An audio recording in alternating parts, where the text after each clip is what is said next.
Hello, my name is our simulation course can choose the surround TV or sketch 10 and channel by lady of Bobata over is all new comment being bad okay happy as a usual sketch tema gone channel second channel slot channel bully code dungeon acts as P line line was so you so the line point line pure you know general sketch to cool so to play the cool sketch here center line clear like no hobby center line up on as well you want so you center line so that is in the dotted line in the ballet so the construction line you want so you 3D two dinner comes with the line from the same no be a point line and three room hobo to ye line swimmers of Pramano study point on the Asala being the public center no original pillar usually in the mass slow car balance or about powder near reward tables fan at any hour down hole heat tread any was here slow go down you are saying slow no usual as long as straight slow was in the ma you straight slow ne sana boy slow so she you digo you slow karoကျွန်တော်ဒီမှာကလစ်ချလိုက်စာဝတ်နဲ့ဆုံးနေပေါ့ okay နည်းနည်းတော့လေးမယ်ဆုံးနေပါကပြီးပြီဆိုရင်ကျွန်တော် dimension တက်ပြီးလို့ရမယ် smart dimension slot ရဲ့အလျားရဲ့နော်ပြီးရင်ဒီကောက်ရဲ့အခြေပေါ့အခြေကကျွန်တော်ဘာနဲ့တတ်မှတ်လဲဆိုတော့ဒီ circle ရဲ့ radius နဲ့တတ်မှတ်တယ်နော် slot ရဲ့အခြေကဟုတ်ပြီပြီးနောက်တော့ကျွန်တော် slot တစ်ခုယူလိုက်မယ်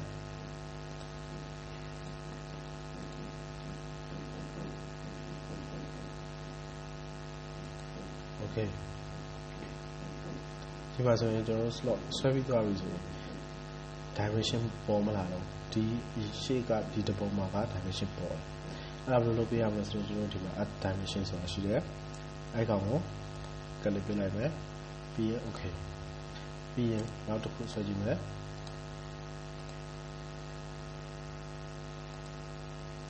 okay အဲ့ဒါဆိုဒီမှာ dimension ပေါ်လာပြီနော်Hobby B and center point straight slow ka pero mama ram thu ja ba di ba ye study point ka center sa ma po no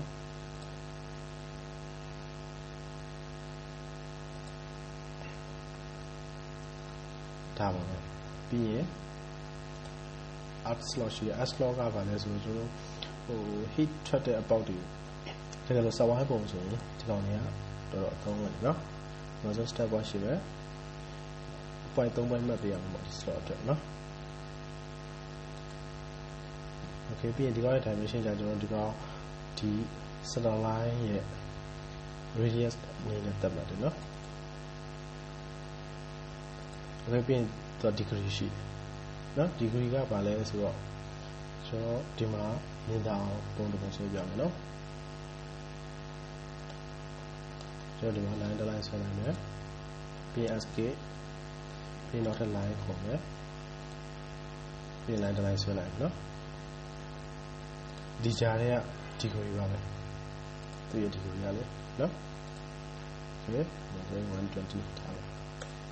okay နော်ပြီးပြီဆိုရင်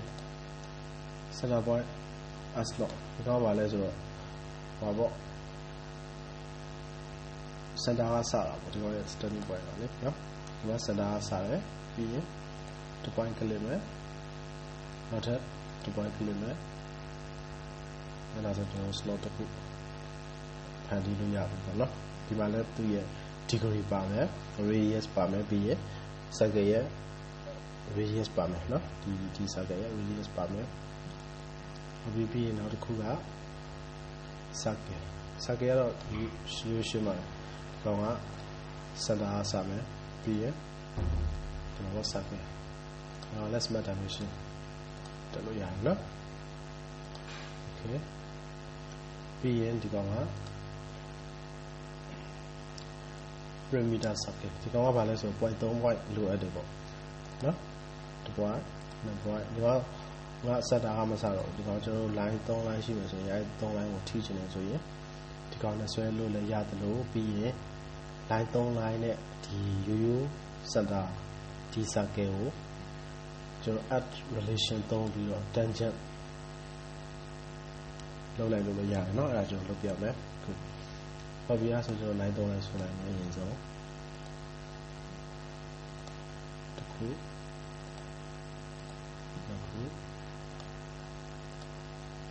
သုံးခုပေါ့เนาะ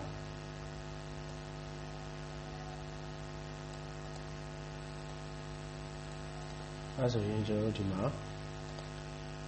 3 point circle လို့ခေါ်တယ်နော်3 point circle ကိုယူလိုက်မယ်ဒီ line ပေါ်မှာတစ်ပွားဒီမှာတစ်ပွား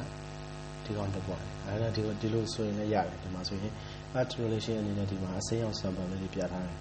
ဒီမှာဆို tangent နော်ဒီမှာလည်း tangent ဒီမှာလည်း tangent ဟုတ်ပြီအလုံးမလို့ချင်ဘူးကျွန်တော် circle ပဲသုံးချင်တယ်ဆိုရင်ဒီက add relation နော်အဲ့ကောင်သုံးလို့ရတယ်အဲ့ကောင်ဘယ်လိုလုပ်လဲဆိုတော့ရေစကျွန်တော် line 3 line ဆွဲလိုက်မယ်နော်line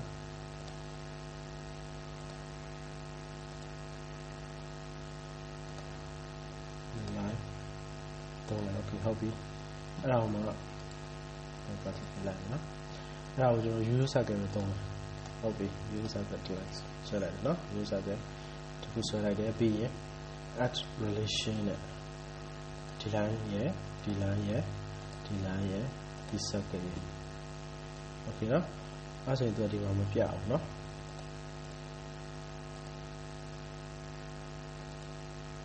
ဘာလို့မပြရလဲဆိုတော့ကျွန်တော် line 3 line လုံးကိုကျွန်တော်ကတစ်ခါနဲ့ select မှတ်လိုက်လို့တစ်ခုချင်းလုပ်ပြရမယ်နော် add relation line ကို select မှတ်တယ် circle ကို select မှတ်တယ်ပြီးရင်ဒီမှာ face လုပ်လို့ရတယ် equal cap flat လုပ်လို့ရတယ်ပြီးရင်ဒီမှာ tangent အခု tangent ပေါ့ဒါဆိုဒီကောင်ထိပါနော် okay ပြီးဆိုနောက်ထပ် add relation ပြီးရင် line sorry add relation line circle ပြီးရင် tangent okay နော် add relation circle line tangent okay ဟုတ်ပြီအဲ့ဒါမှကျွန်တော်တို့ဒီမှာ line တွေကရွှေ့လာတယ် circle အကြီးလာဘာဖြစ်လို့လဲဆိုတော့ကျွန်တော် line တွေကဒီမှာရှေ့ကပြောခဲ့သလိုအပြားအောင်ဖြစ်နေတယ်ဒီမှာ identify ရွှေ့လို့ရနေတဲ့အတွက်ကြောင့်နော်ကျွန်တော်တကယ်လို့ဒါ line တွေကအသေးဖြစ်နေတယ်ရွှေ့လို့မရဘူး fully divide ဖြစ်နေတယ်ဆိုရင် circle က line စီကိုလာလိမ့်မယ်နော် circle ကြီးလာလိမ့်မယ်ပေါ့နော် okay